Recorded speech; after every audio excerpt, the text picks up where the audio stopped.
हम सब जानते हैं कारगिल का जो युद्ध था, यह पाकिस्तान के द्वारा थोपा गया एक युद्ध था।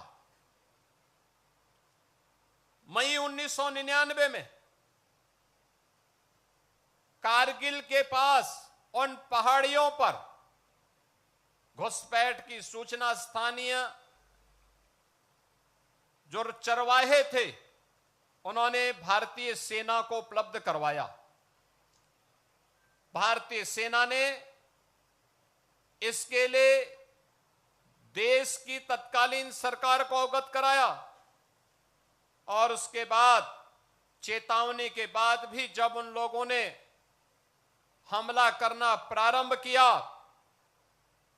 तो उनकी गलतफहमी को दूर करने के लिए ऑपरेशन विजय के नाम पर सरदेव प्रधानमंत्री से अटल बिहारी वाजपेयी जी ने 1999 में जिस अभियान को आगे बढ़ाया था उसकी आज ही घोषणा हुई थी। 26 जुलाई 1999 को सरदेव वाजपेयी जी ने कारगिल विजय की घोषणा करके पाकिस्तान पर एक बड़ी विजय प्राप्त करके दुनिया को चौंकाया था, क्योंकि कारगिल सामरिक दृष्टि से एक अत्यंत चुनौतीपूर्ण क्षेत्र था, जहां पर दिन में भी टेम्परेचर -50 से भी नीचे रहता है। पाकिस्तान ऊपर था, भारत के सैनिक नीचे थे, लेकिन भारत के सेना के शौर्य और पराक्रम के सामने कायर पाकिस्तान के जितने भी घुसपैठिए थे वे बहुत देर रुक नहीं पाए। उस समय पाकिस्तान के राष्ट्रपति मुशर्रफ, परवेज मुशर्रफ अमेरिका गए, यूएस ने दबाव बनाने का प्रयास किया, लेकिन वाजपेयी जी ने दो टूक कहा, जब तक एक भी घुसपैठे भारत के अंदर रहेंगे, बातचीत अमेरिका हो या दुनिया की किसी ताकत के सामने भारत झुकेगा नहीं। दुश्मन को भारत की धरती से बाहर करके रहेगा और जो नहीं जाएगा वो मारा जाएगा। भारत ने आज ही के दिन, आज से 26 वर्ष पहले सरदेव श्री अटल बिहारी वाजपेयी जी ने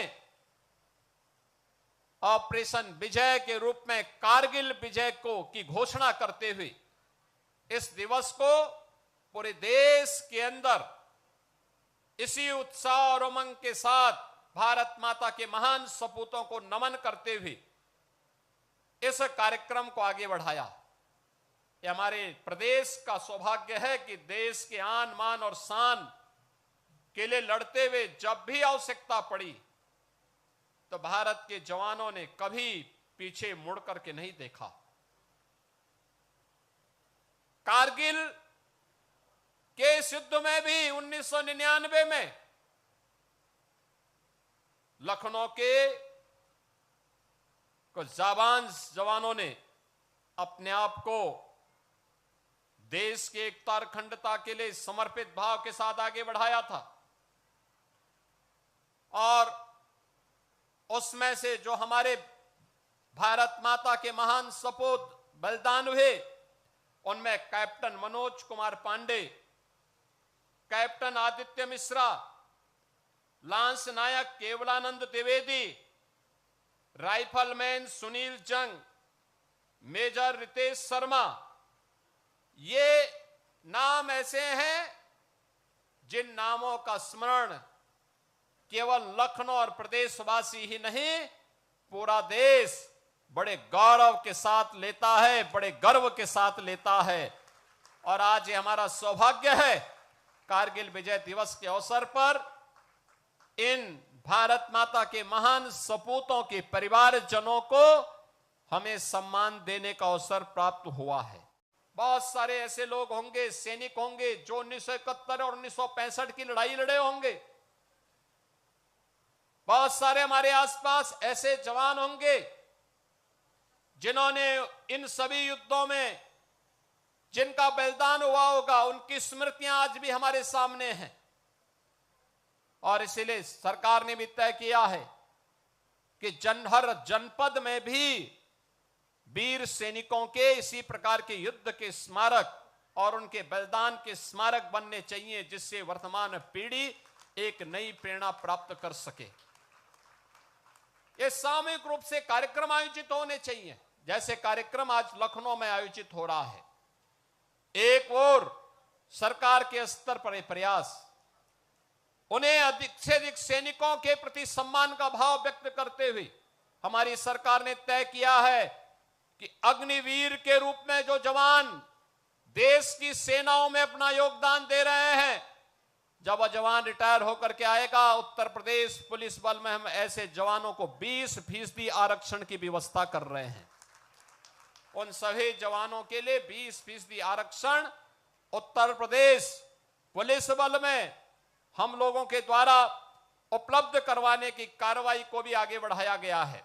पाकिस्तान को सबक सिखाने में भारत के बहादुर जवानों को और भारत की सेना को 22 मिनट भी नहीं लगे। पाकिस्तान के आतंकी कैंपों को तहस नहस कर दिया। प्रधानमंत्री मोदी जी ने यही कहा था कि पुलवामा में जिसने भी दुस्साहस किया उसको इसकी कीमत चुकानी पड़ेगी। और फिर आपने देखा होगा, इस बार भी पाकिस्तान चिल्ला चिल्ला के अमेरिका के पास पहुंच गया था। भारत एक मोर्चे पर कई देशों से लड़ रहा था, कहीं तुर्की के द्वारा, कहीं चीन के द्वारा और कहीं दुनिया के अन्य देशों के द्वारा भी उसे सहायता दी जा रही थी। लेकिन उस सब के बावजूद भारत की बहादुर सेना के सामने पाकिस्तान की एक नहीं चली और अंततः उसको समर्पण करने के लिए मजबूर होना पड़ा था।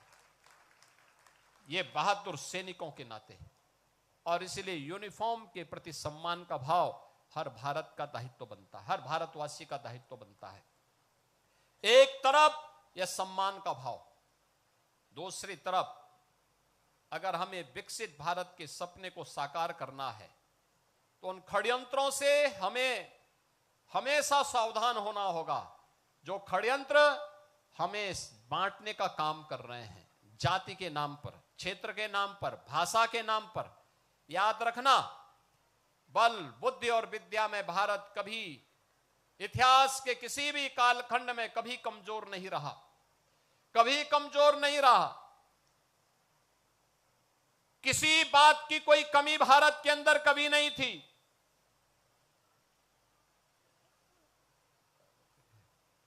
लेकिन जो लोग विकसित भारत नहीं चाहते, जो लोग समर्थ भारत नहीं चाहते, जो लोग सशक्त भारत नहीं चाहते, वे लोग भारत को जाति के नाम पर, क्षेत्र के नाम पर, भाषा के नाम पर, तमाम वादों के आधार पर बांट करके, सामाजिक ताने बाने को छिन्न भिन्न करके दुश्मन को प्रेरित और प्रोत्साहित करते हैं, दुश्मनों को प्रेरित और प्रोत्साहित करते हैं। उनकी सहानुभूति किसी गरीब के लिए नहीं है, उनकी सहानुभूति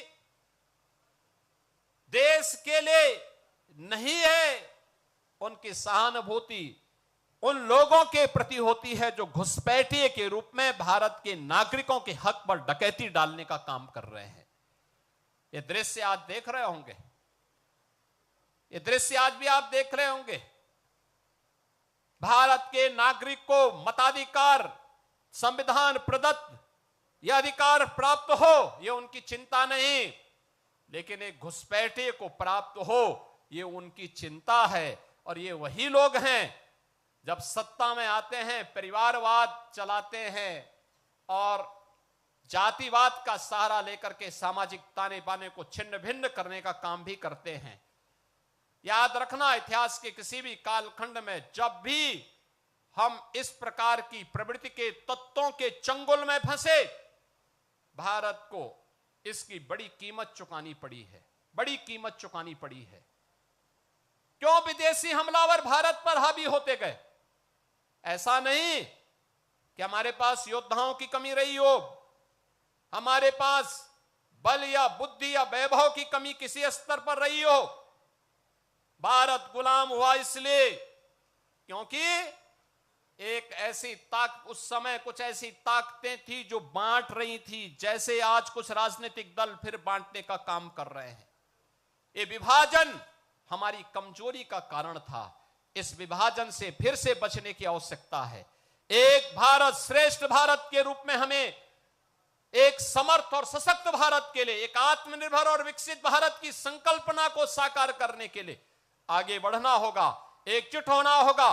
कारगिल विजय दिवस का संदेश यही है, जिन वीर सैनिकों ने अपना बलिदान दिया है उनकी प्रेरणा यही है कि हम एक भारत और श्रेष्ठ भारत के माध्यम से ही एक सशक्त और समर्थ भारत की परिकल्पना को साकार कर सकते हैं।